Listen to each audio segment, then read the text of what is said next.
Byiza mwese mukomeje kurikirana Ndizi Note, uru n'urubuga rubanyurizaho amasomo y'umuziki, inama ndetse n'ibindi byose byerekeranye n'umuziki. Turahanga kugira ngo twigishanye, duhugurane byose kubigendanye n'umuziki. Uyu munsi nakuzaniye isomo tugiye kurebera hamwe, ni isomo ryo kuririmba. Ni ukuvuga ngo niba utazi kuririmba suko ufite ijwi ribi. Ni ukuvuga ngo niba utazi kuririmba suko ufite ijwi ribi.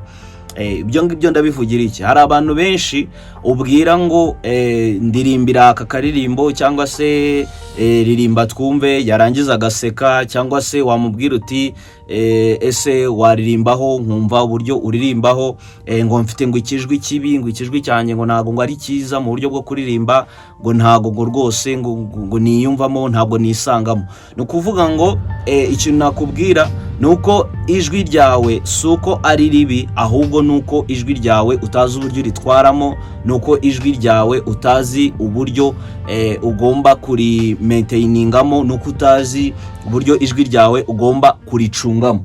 Ni ukuvuga ngo rero ni ukuvuga ngo niba utazi kuririmba ntago ari uko ufite ijwi ribi, ahubwo nuko byibuze utabyize cyangwa se utabifatiye umwanya kugira ngo ube wabihereza amahirwe, kugira ngo ube wabigerageza.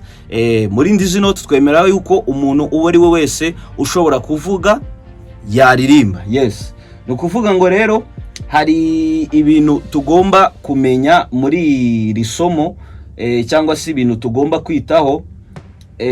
Ikintu abaririmbyi benshi bakunda kugiraho ikibazo, ukuvuga ngo ntabwo azi kuririmba.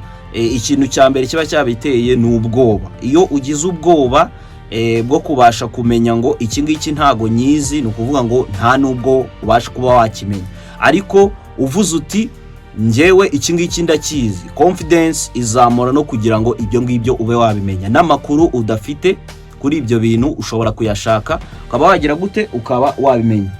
Yes, ikindi ugomba kumenya nuko kuririmba ntabwo ari impano. Kuririmba urabyiga, ukabikora, ukabiha umwanya. Hari abantu benshi bavuga ngo kuririmba ni impano, ngo kuririmba ni iki.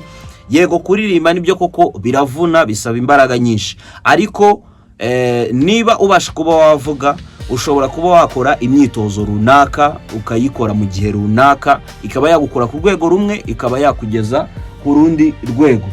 Ikindi kintu ugomba kumenya nuko mu buzima ikintu wifuza kugera ushobora kukiga ukaba wakimenya. Yes, ngibyo rero ibyo nari nabateguriye muri isomo ry'uyu munsi. Ntukavuge ngo ntabwo uzi kuririmba cyangwa ntabwo uzi iki, ahubwo nuko hari amakuru udafite kuri ibyo bintu, cyangwa se nuko utarabihereza umwanya. Nubihereza umwanya niyo ubasha kuba wavuga. Ushobora kunyandikira kuri nomero uri kubona muri description, ushobora kuba nagufasha. Mukomeze mugire ibihe byiza.